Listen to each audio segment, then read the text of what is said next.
So I got a CT scan not too long ago. I Yeah. never had one before.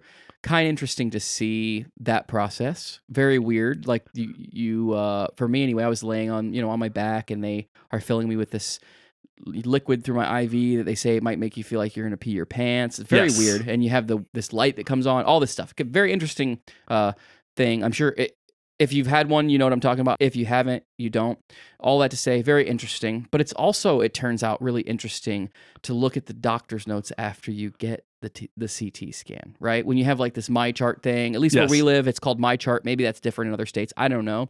But you can go in and like I can look at my test results and see my CT scan and see what the doctor said.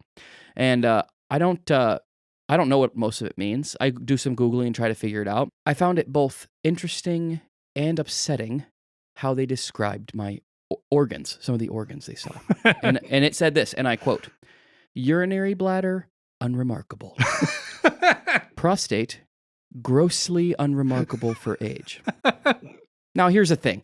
I read this and I was like, oh no, unremarkable. Something's wrong with me. But it turns out, I Googled this, and it makes sense. Unremarkable is a good thing when they're talking about important organs in your body, right? Because remarkable would be bad. Like if there's some, I mean, remarkable is like has a positive connotation in like our language anyway. Yeah. But you don't want to see anything out of the ordinary when you're looking at an organ. So unremarkable, even though it sounds insulting, turns out is a good thing, and grossly unremarkable, even better. But I still really don't like the word.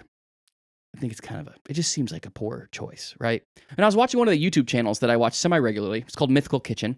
It's a food channel, and they just do kind of crazy things and make food. Basically, imagine Food Network food show, but like just crazier internet version, right? Okay. Yeah. And they were doing one of these competitions where like sometimes they'll do like I bought the same thing at Walmart and Target, and then we see which one tastes better or whatever. And the host said, "Did you know that there is an abnormally large amount of chicken breasts that have what's called wooden breast syndrome in America?"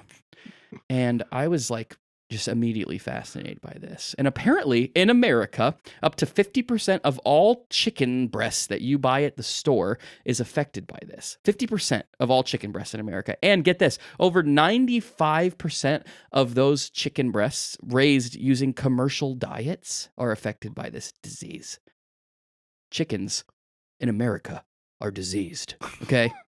And I eat chicken all the time. I don't know about you. I eat chicken all the time. I love chicken. Yep. And I don't eat the expensive kind either, okay? So my guess is commercial diet is what I'm buying. You know what I'm saying? Mm-hmm. And when you Google wooden breast syndrome in chicken breasts. With safe search on. Well, see, I didn't think about that. I didn't have any trouble, right? Luckily, we're okay here. But when you Google it, it says this, and this is quoted from the University of Delaware. And they shorten it as WB. Wooden breast, I guess. WB can affect broiler chickens, making the meat hard and chewy, rendering the birds unremarkable. I knew I hated that word. It poses no threat to human health. That's good to know, because when I found out that quite possibly 95% of the chicken that I'm eating has a disease in it, doesn't make you happy. So luckily, it's not bad for you. It just makes your chicken taste worse. So I guess it's making me wonder, like, if I do go to like a local farm, free range, how much better is a chicken breast going to taste? Is it going to taste that much better? Have I really been eating, quite possibly my whole life, chicken that is affected by this disease, and for that reason tastes less good and less tender and less appetizing? I don't know. So here's the lesson for today, or rather maybe public service announcement. To be unremarkable is a very, very good thing when it's talking about your internal organs, not chicken.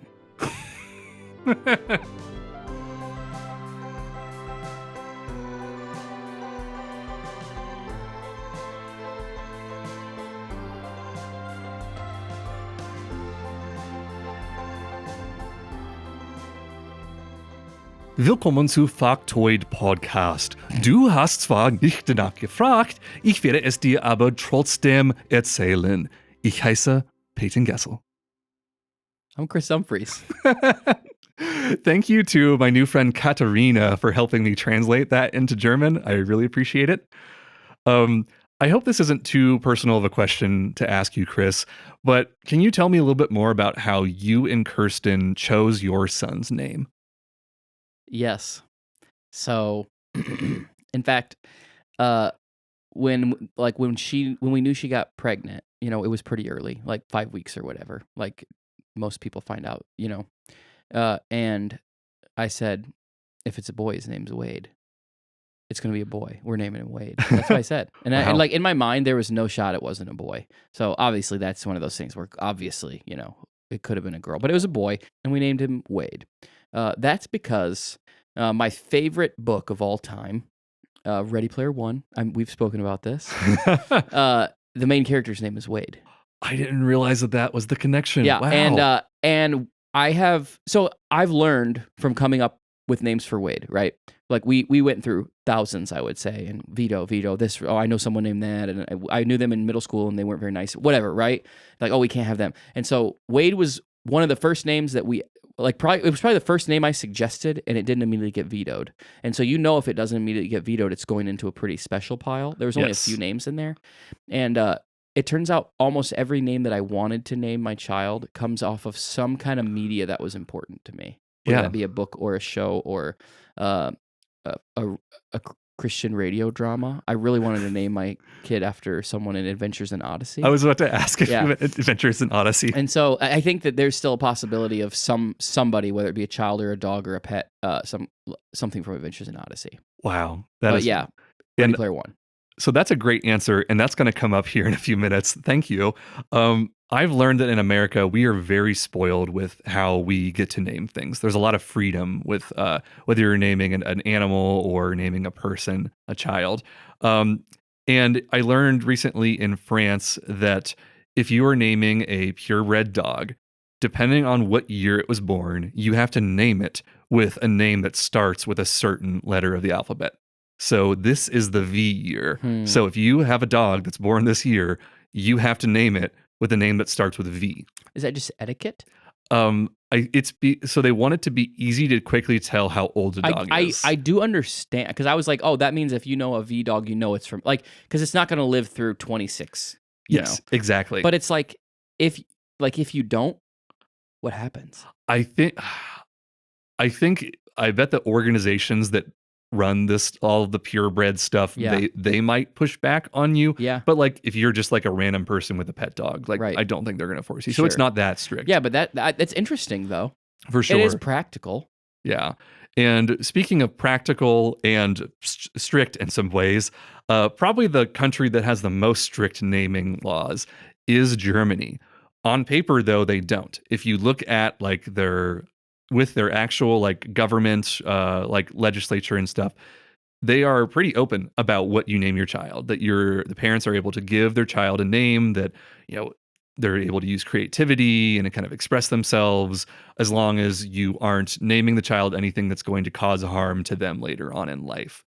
But the reality is that there is a registrar's office, and they're the ones who record the name and submit that to the government. And they have kind of made up their own list of rules of what is acceptable and what is going to harm a child later in life with the name. So I want to go through quickly some of the rules around naming your child, official or unofficial, in Germany. So probably the biggest one is that you have to name your child a name that is obviously a boy name or obviously a girl name. Okay. And if you choose a first name that's not obvious, that's at least somewhat gender neutral, the middle name has to be obvious. You just need to be able to know. It's this practical thing of, is this a boy? Is this a girl? By reading the name. And that throws out most names we use in America because someone like me who has a name that is used for both, I mean, you also, Chris and Payton, both names that, I mean, I've had plenty of people who like to insult me by saying like, oh, you have a girl's name. And I mean, the truth of it is that like Payton was a guy's name for many years, and then it has kind of shifted over to being a girl's name now. Apparently they don't shift back. Usually it's like it starts as a boy name and goes to girls and doesn't go back to boy. It doesn't go it's not a two-way street apparently. I don't know why. But that sort of thing doesn't really happen in Germany because like this is the traditional male name, and it doesn't have the flexibility to be fluid like that, I guess. Another rule is that you can't use a last name as a first name. Very popular baby names in the last few years are ones like Carter, Sawyer, Hunter, Parker. All of those are originally last names. So they're all thrown out. Wow. Because it would be, it would be confusing if it's a last name as a first name. This is my bureaucratic German voice, I guess, that I'm doing. And you also can't name your baby after an object or a place. So names like Brooklyn and London, none of those work because those are named after cities. There was a German boy who was almost named Stone, and that was thrown out because a stone's an object. That can't be a person. And it gets even crazier. You can't name your child after a brand. And you might say, like, only weird parents name their children after brands. But there are so many 12-year-old Bentleys out there in America. I think it was in the top 100 for several years. Yeah. So, like, there's another one. Just doesn't happen. And probably the most ridiculous one is that if you come from a foreign country and you have a baby in Germany, if you name your child a name, the registrar's office can and will contact your foreign embassy and ask and make sure that you're following the laws of your country that you came from, as well as theirs. Wow. They will do the digging to be like, is this really a boy's name? That's insane. Yeah, it is a level of commitment that what happens, though, is all these parents don't want to deal with this, because if you get into a dispute with the registrar's office, you have to take them to court, and you have to go through like a court battle just to name your kid Bentley. And your kid's already named that, I'm sure. You know, what I mean? You're calling them that. Exactly. So you don't want to, and I guess a legal name is a legal name, but you don't want to be like, oh, you're one now, and now we have to start calling you something else. Yeah, like I can't. The first one wasn't allowed. Yeah, what does that do to like a child's development? I don't know. Yeah, it's crazy. So because of this, everyone just has been using the same names that they've been using for decades at this point. Yeah, because it's going to make the list a lot smaller. Exactly. Except for one American name that has snuck onto the list in the last few decades. And ever since it got on the list, it has just been relentlessly mocked. Kevin. Germans have a built-in bias towards people that are named Kevin, and they call it Kevinismus. And this all started with the reunification of East Germany and West Germany. It's crazy that a country was able to be like torn apart and put back together. And there are still plenty of repercussions to this where like things aren't completely all fixed and perfect these days. Right. But it is crazy how far they've come, though. And with this reunification, the East Germans that were under communism and they were influenced heavily by the Soviet Union for several decades, they get brought back into, we'll say, the rest of culture after being gone for several decades. So they are so excited just to do like things like going to the movies and seeing a cool new American-made movie in a German theater. And in 1990, the movie Home Alone came into theaters, and about 1 year later, it made its way to Germany. And when the title was translated into German, in America, we say Home Alone, but the name in Germany was Kevin allein zu Haus. Kevin alone at home. Okay. And all of these East Germans were so excited to go and just see a movie and do like a pop culture thing. And they watched this movie, and the McAllisters, they have this, they are a middle-class family, allegedly, in this film.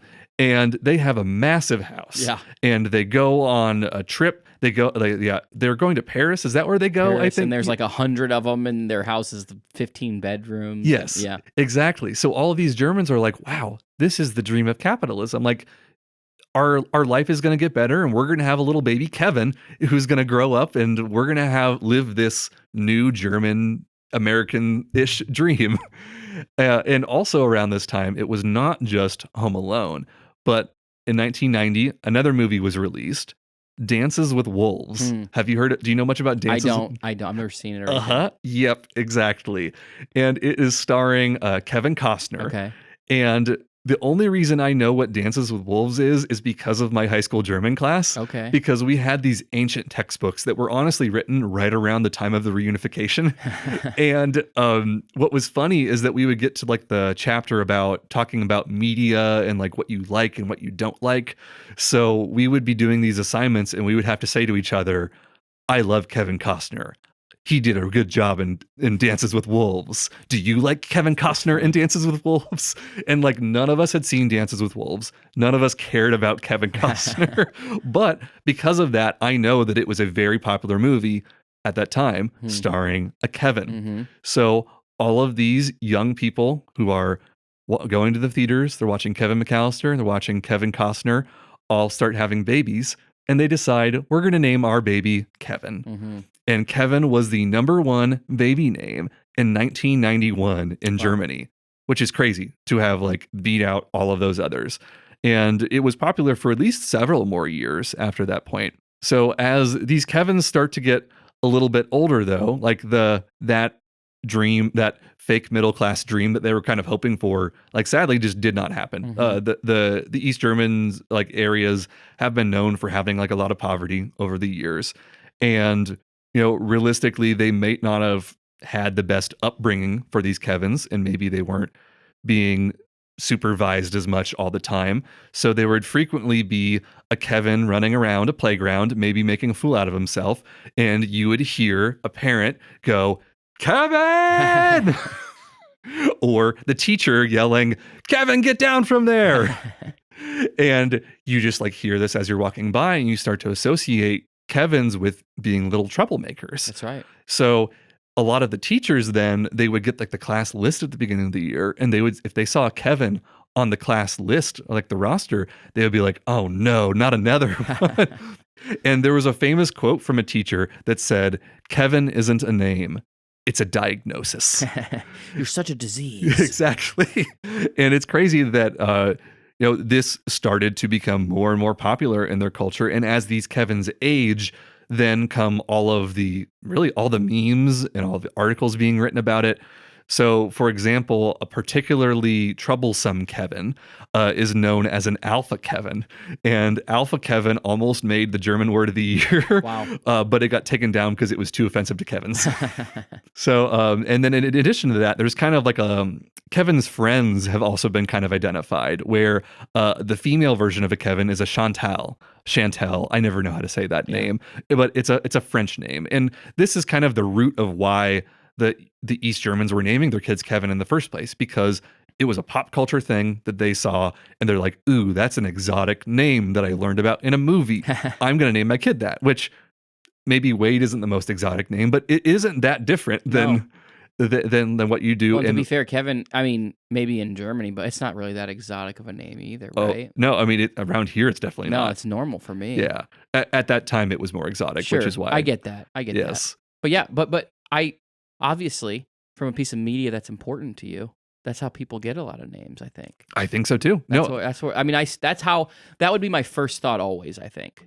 Yes. And I mean, I haven't asked 1,000 Germans about this, but my understanding just from reading about it and talking to some people is that I think the middle class and upper class Germans are worried more about tradition. And they're like, I have a legacy, I have a tradition that I need to uphold, and I need to give my kid like a serious traditional name to keep that family line going. Whereas professionalism. Exactly. Whereas like the lower class families are like, screw it. Let's have some fun. Right. Exactly. And it's like, I can't knock them for that. Like we do that kind of thing over here all the time.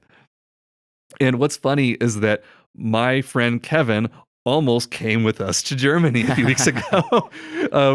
He was going to visit a friend in Frankfurt that he hadn't seen in a while, and we told him, just like book a ticket on our flight. We can get you 90% of the way there, and then we can like hang out when we drive through there later on. And ultimately, he wasn't able to make that trip work on somewhat short notice. But maybe it was good that he didn't, because I don't know how they treat foreign-born Kevins, if there's a little bit of grace given there, or if it's only the Kevins that are in Germany. So I guess let this serve as a bit of a warning to all the Kevins out there considering to visit Germany in the future. I had a great time. I was greeted with so much like kindness and warmth. People were giving me cake. They're inviting me into their house, giving me like tours of their towns and stuff. So I loved my time in Germany. But if your name is Kevin, I cannot guarantee you'll be met with the same amount of warmth.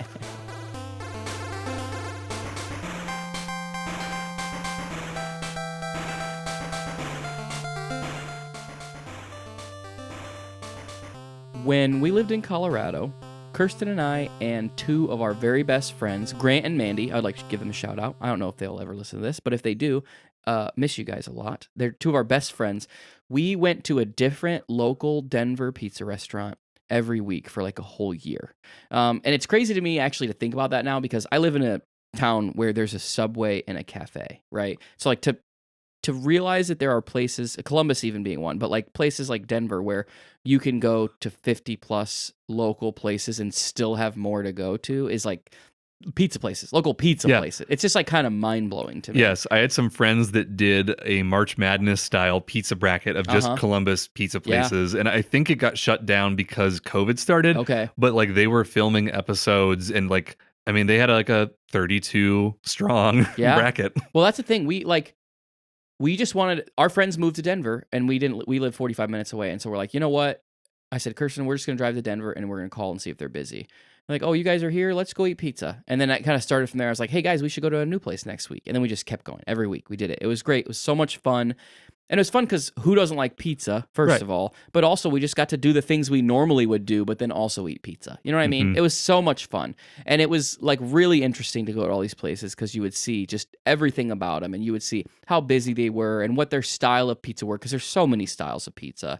And you know, what kind of ingredients they use. Some places use canned vegetables. Some places use locally sourced stuff. Some places use weird, crazy, imported Italian processed meats, like all this stuff. The spectrum is huge when it comes to pizza.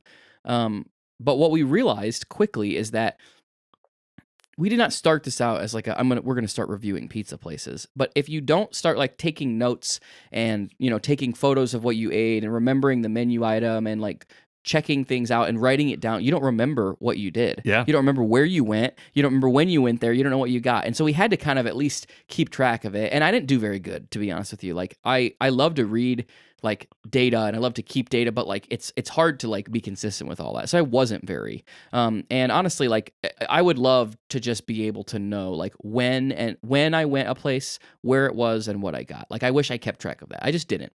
But it was so much fun. And I think after doing this as much as we did, kind of all of us somewhere inside our heads were like, maybe we could be like a pizza reviewer, right? And of course this comes to your mind because you realize, man, I'm spending a lot of money on pizza. Reviewers don't have to pay for food, right? Yeah. Food critics, they don't pay for food. And so it was one of those things. And actually, fun story, my favorite place, this is not the reason, but my favorite place that we ever went to my top on the list, the owner came out and was just like, oh, have you guys ever been here? No. He's like, oh, why are you here? And we told him, oh, we're trying, we're trying just a bunch of Denver places, and we came here today. And he's like, how's it compare? And we told him it's the best so far. And he was like, you guys want dessert? And he gave us dessert. So it's like, nice. It was one of those things where it was just, he was being nice. He was just being a very good customer service guy. It was great. And it was just fun, but it kind of makes you like, oh, is this a thing that could happen, right? And I had this crazy idea. I wanted to like write this viral internet article where it was titled something like, I tried every pizza place in Denver and this is what I found out. Something like that, right? Yeah. That's like I wanted to do. I thought that would be so fun. I can imagine the YouTube thumbnail, the YouTube face you'd be making that one. Exactly. And to be honest, the reason it didn't come to fruition, because like we had enough content I say, but like we had enough, experience and things to talk about and things to do that I surely could have written some kind of article, right? But eventually that just started to take the fun out of it. You know what I mean? We just were trying to eat pizza and have fun, and making it into too much of a job. We've talked about this before, even with the podcast. It's like we just want to have fun, and when it's not fun anymore, why would we be doing it, right? And so it just kind of took the fun out of it. And so I didn't do that. Maybe I should have. And I would still love to see, like I said, I would love to see that data. I would love to see a map. Oh, I went here this day, and I could look at maybe what I ordered or whatever. Mm-hmm. And I could probably go back through my Google timeline and see where I went, right? And it'll attach the pictures I took or whatever. Yes. And you've seen my Google review history. Like there are some photos I've taken. Some of my most viewed photos are like photos that ended up on the front page of those pizza places. Oh, I have nice. like a 1.5 million view photo. Oh, that's so good. That's like crazy. My best was like 50,000. Yeah. Well, it'll happen though, and it'll happen randomly. You never know, right? In fact, the picture that I took was just us outside the front, and my review said the pizza sauce tastes like Desitin, which is baby butt cream. It wasn't very good. So it's like, but that's how it is. But it was something that like, that'll be a time I remember my whole life. I loved it. I loved like figuring all that out. I loved trying all the places. I just felt like I might have been missing something, right? I have all this data, I have all this experience. There's got to be like some way to make more out of this, right? Could I monetize this? That's what was always going through my mind. Obviously, I didn't do that. It was just always in the back of my mind. But recently, I actually came upon a map that someone made that has been used for the good of literally hundreds of thousands, quite possibly millions of people. And it's about another thing that I have tried many, many different varieties of. And I usually, every time I get the chance, try out every one I can, every place I can. I always try to go there at every opportunity, just so I know. And I always keep notes of this is a good one, this is a bad one.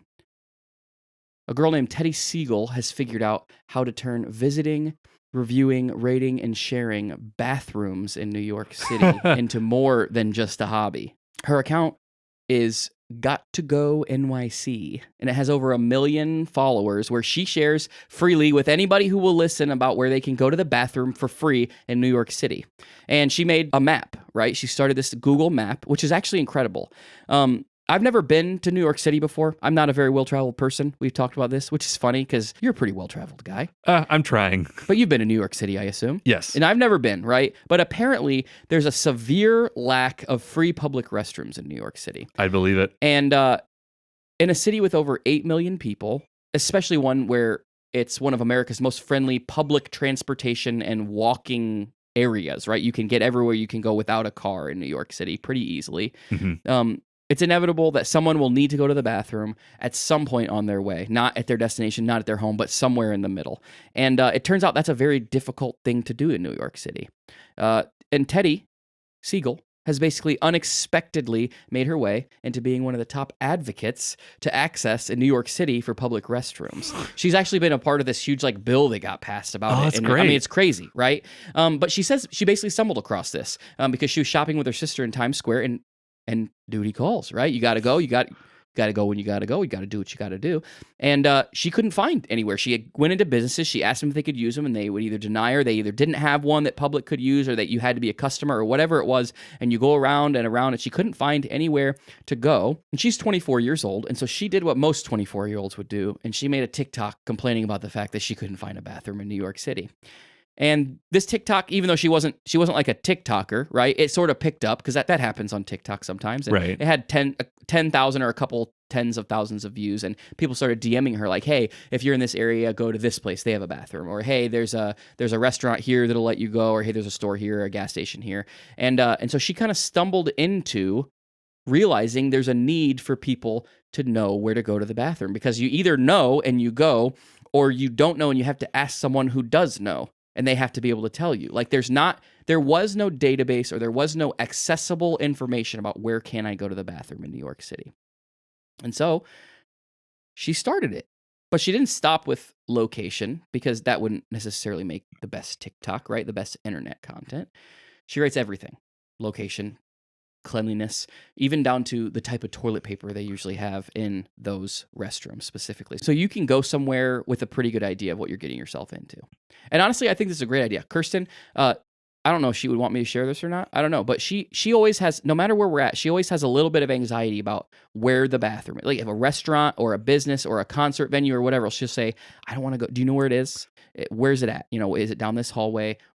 How do I get there? Is it going to be weird if I go there?" Right? And so this sort of gives people who have anxiety about finding a bathroom, which turns out are a lot of people. It's a lot more people than you think. It is. Yeah. Because I don't care. I have no problem. Yep. I go to every bathroom I can possibly go to. Seriously, I say that. I try to go in every bathroom possible. I remember the first time I flew, I was like, I'm going to the bathroom in this thing. I want to know what it's like, right? Yeah. And so it turns out there's a lot of people who have anxiety about where to go. And Kirsten's definitely not alone in this. So Teddy's experience that day, mixed with her Gen Zers' knowledge of social media and the internet, created the most used Google map of all time.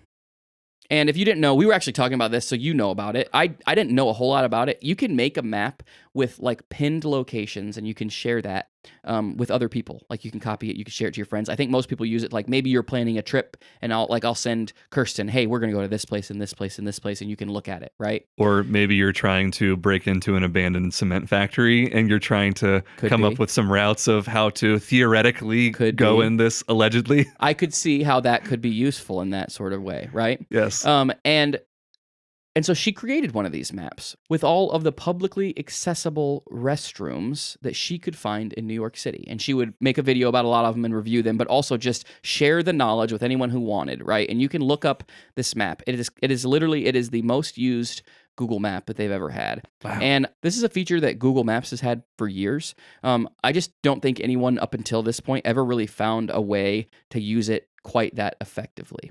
It currently has over 3,700 locations and 20,000 editors. So that means that a bunch of people have shared, right? That's not anywhere close to the amount of people who use this map on a daily basis. It's now like a community of people that share for the good of all people, right? This is just a thing that you share for the good of those around you, where they can go to the bathroom when they need to go to the bathroom. And it's honestly a great resource. Like I said, I've never been to NYC, but I promise you, if I ever go there, I will go. And it shows you, like, you can just look at the map and it'll have pins everywhere, and it shows you like all these kinds of like where it's at, location, and notes about the place. So for example, from the McDonald's at 39 Union Square West, New York City, it says, head towards the cashiers. Bathrooms are down the hall on the right. Code for door 56789. So it's like like almost like a customer code that you'd have to ask for. So right. you know what I mean? Like you could just go in there and use that.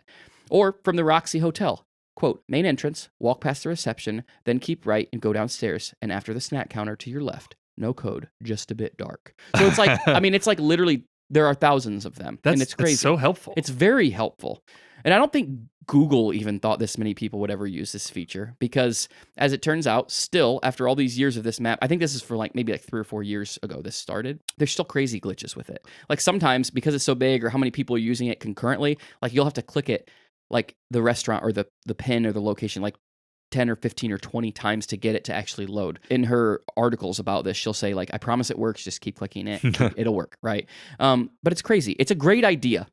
It's a very good idea. And if I would have known about this feature, I feel like I would have been a lot more inclined to make a map of my pizza excursions, right? Yeah. And I didn't know about it. I'm kind of surprised. Maybe this is something I'll use as we move forward. I don't know. And like I said, Teddy's become an advocate for public restroom use in New York City specifically, among other things. However, this really is just her side gig. She's actually an opera singer, which is interesting.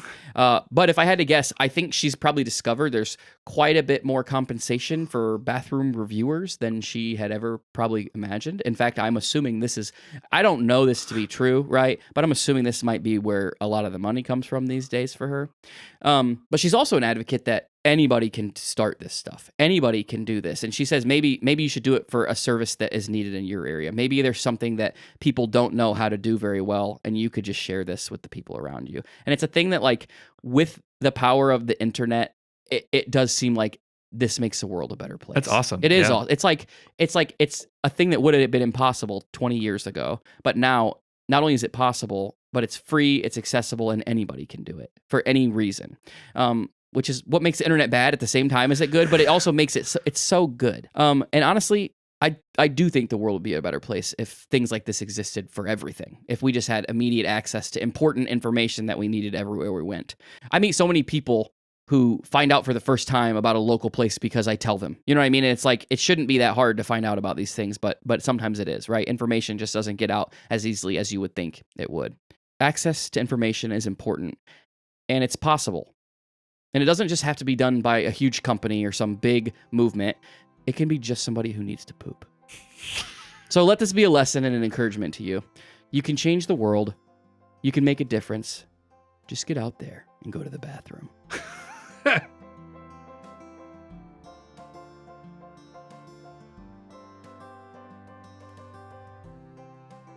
Thank you for listening to the Factoid Podcast. If you have a factoid that you want to share with us, send us an email at whatsyours@factoidpodcast.com.